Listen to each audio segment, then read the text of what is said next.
अस्सलाम वालेकुम friends, welcome back to top smarties. Drama serial रद्द।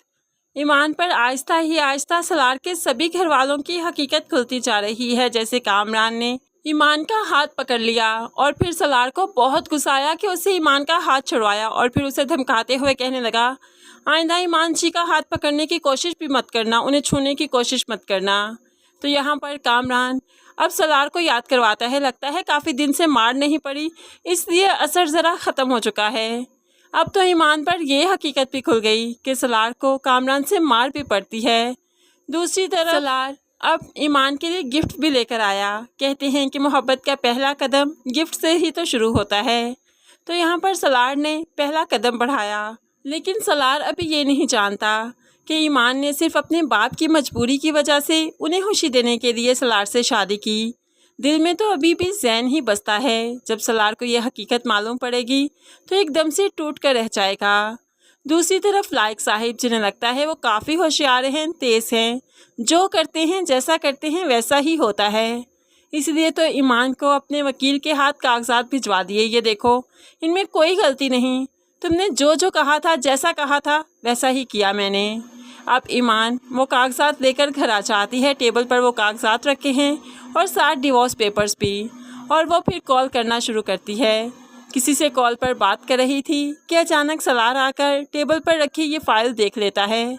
अब तो वो ईमान पर बहुत ही ज़्यादा हैरान होने लगा। क्या ये कीमत लगाई है आपने मेरी? आपका अपना फैसला था ना मुझसे शादी करने का, फिर इन ज़रा सी चीज़ों की वजह से आपका ईमान कैसे डगमगा सकता है? ईमान बहुत ही मजबूती से सलार का हाथ थाम लेती है और कहने लगी, ऐसा कभी मत सोचना कि मेरा ईमान डगमगा जाएगा। वो कहते हैं ना कि कभी कभार हीरोइन को भी फाइट के मैदान में उतरना ही चाहिए। अब तो सलार के चेहरे पर ज़रा सी हंसी आ गई, यानी कि आप मानती हैं कि इस फिल्म का हीरो मैं हूँ। यहाँ पर ईमान तो चुप कर जाती है, क्योंकि वो अभी तक ये नहीं मानती। अभी तक भी वो अपनी फिल्म का हीरो जैन को समझती है। सलार को मामू जान की हरकतों पर, मामू जान के फैसलों पर बहुत गुस्सा है, क्योंकि वो किसी भी कीमत पर ईमान जी को छोड़ना नहीं चाहता।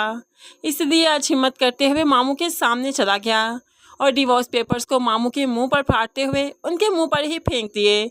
क्या चाहते हैं आप, मैं ईमान जी से अलग हो जाऊं? ऐसा नहीं होगा, मैंने आपसे बताया था ना, ये फैसला मैंने किया है। ज़िंदगी का पहला फैसला तो मुझे करने का हक है ना। आखिर मैंने जिसके साथ ज़िंदगी गुजारनी है उसका तो हक मुझे देना। आप इस तरह से नहीं कर सकते। तो मामू भी कहने लगे, ईमान की खुशी इसमें है, तुम इससे पूछो, क्या कुछ नहीं लगवाया इसने अपने नाम तुम्हें छोड़ने के बदले? इसका ईमान डगमगा चुका है। तो ईमान कहने लगी, आपको क्या लगता है 3 फैक्ट्रीज और 1 घर देकर आप मुझे खरीद लेंगे? आप जानते भी नहीं कि इन चीज़ों की कीमत मेरे नज़दीक एक राई के दाने के बराबर भी नहीं। ये कहते हुए तो वो मामू को और ज़्यादा ज़लीलो हवार कर देती है। सलार ने अब ईमान का बाजू पकड़ा और यहाँ से खींचते हुए ले गया। मामू तो सिर्फ डिवोर्स पेपर्स को फटा हुआ देखता रहा और शहला आकर अब और ज़्यादा भड़काती है। कल की आई लड़की ने कितनी बड़ी चाल खेल ली, आपसे फैक्ट्रीज भी नाम लगवा ली, घर भी नाम लगवा लिया और बदले में उसने सलार को भी नहीं छोड़ा। ये बहुत तेज़ लड़की है। मामू भी अब बहुत परेशान है, क्योंकि वाकई वो ईमान को समझ नहीं पाए, लेकिन ईमान सबको बहुत अच्छे से समझ चुकी है। जामन साहिब आकर लाइक से कहने लगे, आप जो कुछ सलार के साथ कर रहे हैं ना वो अच्छा नहीं है, जो कुछ उसका है उसे देना चाहिए आपको। तो यहाँ पर लाइक साहिब गुस्से से कहने लगे, अगर तुम्हें तिजोरी की हिफाजत करने के लिए रखा है ना तो सिर्फ तिजोरी की हिफाजत करो, उसके मालिक बनने की कोशिश मत करो, क्योंकि नौकर कभी मालिक नहीं बन सकता।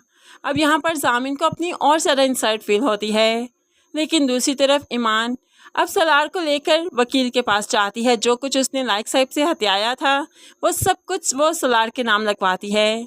सलार मना भी करता रहा, लेकिन ईमान ने उसे यकीन दिलवाया कि ये उसी का हक है, उसी का सामान है, उसी के पास होना चाहिए। अब यहाँ पर ईमान की नेक नियति देखकर तो सलार बहुत खुश है। बाइक पर दोनों खुशी खुशी घर आ रहे थे कि रास्ते में सलार कुछ देर के लिए रुका और ईमान जी को बर्गर खिलाने ले गया। ईमान सलार के साथ टाइम स्पेंड करके काफ़ी खुश है। बर्गर खाते खाते ईमान के चेहरे पर उसके बाल आ गए, जो कि सलार अपने हाथों से पीछे करता है और ईमान ज़रा कंफ्यूज सी हो गई।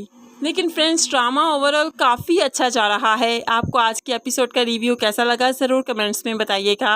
मज़ीद वीडियोस के लिए चैनल को सब्सक्राइब करके साथ बेल नोटिफिकेशन ज़रूर प्रेस कीजिए ताकि आने वाली हर वीडियो बहुत आसानी से देख सकें। दुआओं में याद रखिएगा, अपना बहुत सारा ख्याल रखिएगा। नई वीडियो तक के लिए अल्लाह हाफिज़।